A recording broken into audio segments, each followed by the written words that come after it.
jamin ketersediaan lapangan kerjanya, baik formal maupun informal. Pakuliannya harus ada.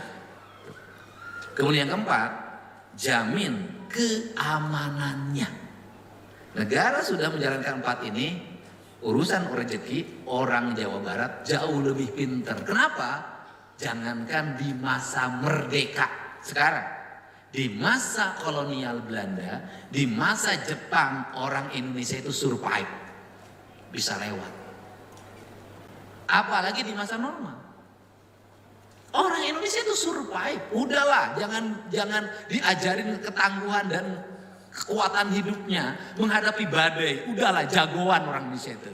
Tapi tugas negara ini, maka tugas Pemprov ini bareng-bareng untuk ini saja, ketersediaan lapangan kerja, jaminan pendidikan, jaminan kesehatan, jaminan keamanan, sudah selesai.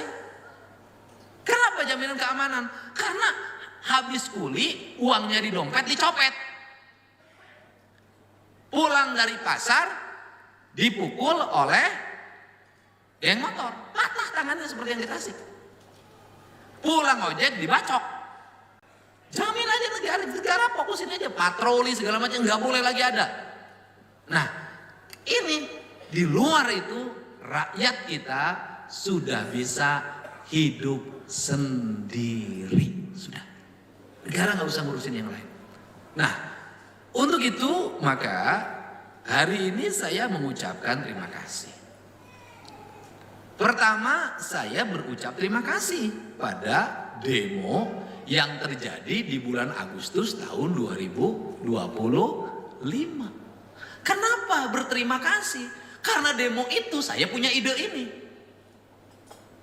Kan saya ada tekanan tinggi tuh, ojol segala macam.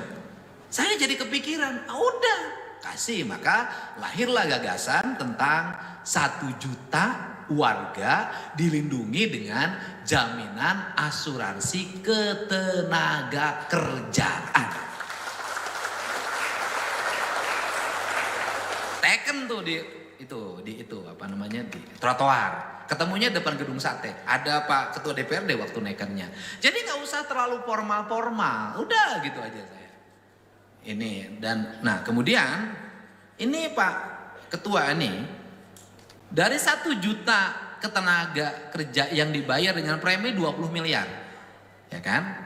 Kita udah untung Pak. Untungnya 29,3 miliar. Kenapa?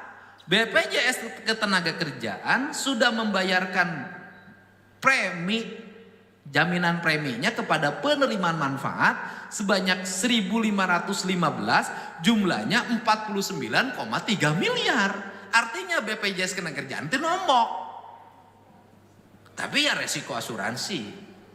Ini kan 49,3 miliar. 49,3 miliar itu sudah menyelamatkan apa? Sudah menyelamatkan janda tua yang ditinggal oleh suaminya. Diselamatkan oleh BPJS Ketenagakerjaan. Karena kalau janda muda pasti diselamatkan oleh Wali Kota Depok. Itu bayangin loh Pak. Yang ada muazin, ada yang marbot. Kan ini kan selamat. Bagi Pak Bupati Indramayu, uang 20 juta nggak ada arti. Bagi mereka, uang 20 juta itu nilai yang tiada tara. Kenapa? Di kita karena tradisi meninggal itu bukan bagi orang miskin, meninggal akan menjadi beban juga. Kenapa? Harus ada tahlil. Disuguhan hari pertama sampai hari ke-7. Gitu. Ini kan yang terjadi.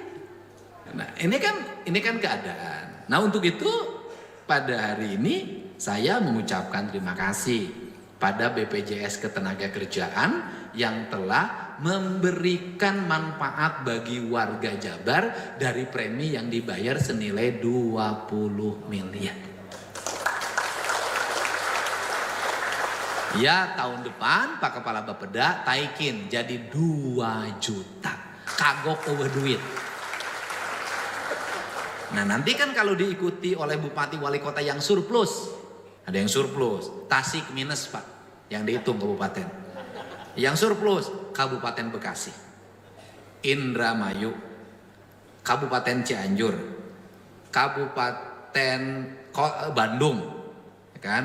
Kota Bandung, Kota Depok surplus. Itu bisa ditambah asuransinya. Ini harus Pak. Nah yang surplus nih, yang surplus.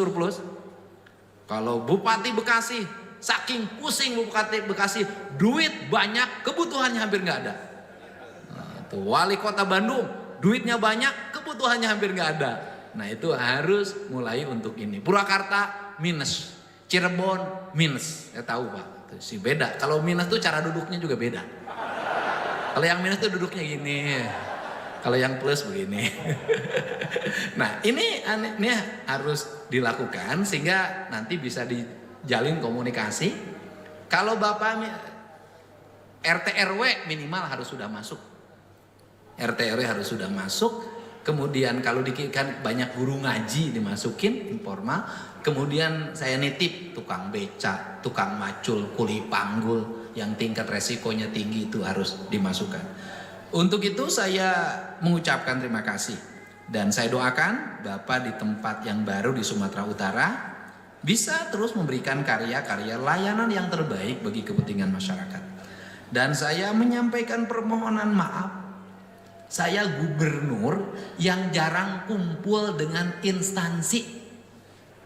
Saya jarang kumpul dengan Forkopimda, saya jarang kumpul dengan instansi-instansi vertikal di Jawa Barat, jarang ngobrol-ngobrol, jarang ngopi-ngopi, jarang rapat, jarang. Saya lebih menghabiskan waktu untuk mengeksekusi seluruh apa yang menjadi kebutuhan rakyat Jawa Barat dan memberikan perintah-perintah serta mempercepat layanan. Hari ini saja kita sudah ngeeksekusi berapa dari pagi itu. Ini selesai, ini selesai, ini selesai, ini selesai.